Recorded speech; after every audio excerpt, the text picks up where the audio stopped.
Hello everyone and welcome to a brand new series here on the Video Game Historian channel entitled Under the Skin. I'm your host Christopher, the Video Game Historian, and on this series I'm going to take a look at the meaning behind the names of the legendary skins of the weapons in Battlefield 1. Despite the Hewitt being of Canadian origin, this legendary skin refers to the Scottish Seaforth Highlanders. Despite both the skin and weapon being of two different nations, both Canada and Scotland would have been under the service of the British Empire during the war.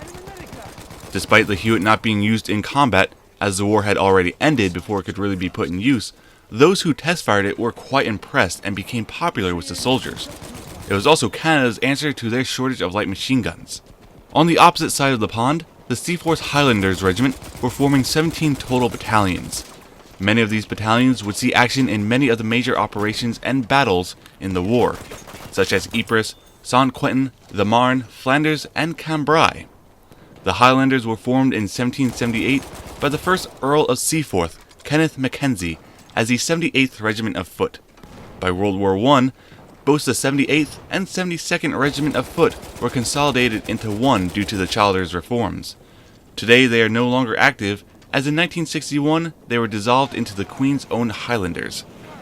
Eventually this will become what is known today as the Royal Regiment of Scotland.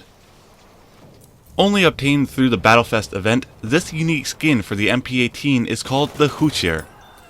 Being the weapon is of German origin, the name of the skin rightly fits, as it refers to the German General Oskar von Hutcher. Hutcher became famous for adopting British and French infiltration tactics, which he used quite frequently throughout the war. Since they were so widespread, the British actually dubbed them the Hutcher tactics.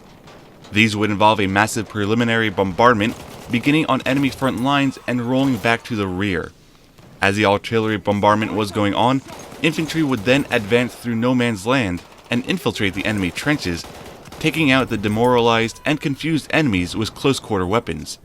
While Hutcher was famous for their use, the Italian elite shock troops, the Arditi, will also adopt them for their use in the Alps against the Austro-Hungarians.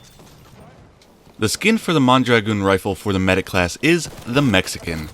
Being such a vague name, this skin could refer to anything Mexico-related. The weapon did originate in Mexico, as it was named after its designer and general in the Mexican army, Manuel Mondragoon. Originally, a contract for 4,000 of these rifles were going to be supplied to the Mexicans by the SIG Arms factory, but due to Mexico's revolution, only 400 of them were delivered in 1911. The rest were bought up by the Germans and distributed among the infantry and pilots. It could also refer to other happenings in Mexico during the war, such as the punitive expedition by the US, who entered Mexico in 1916 to capture the rebel leader Pancho Villa, but were forced to pull out in 1917 to ease tensions. Another reference could be the Zimmermann telegram in 1917, which was a communique from the Germans hoping to get Mexico involved in the war with the Central Powers if the US ever entered the fray.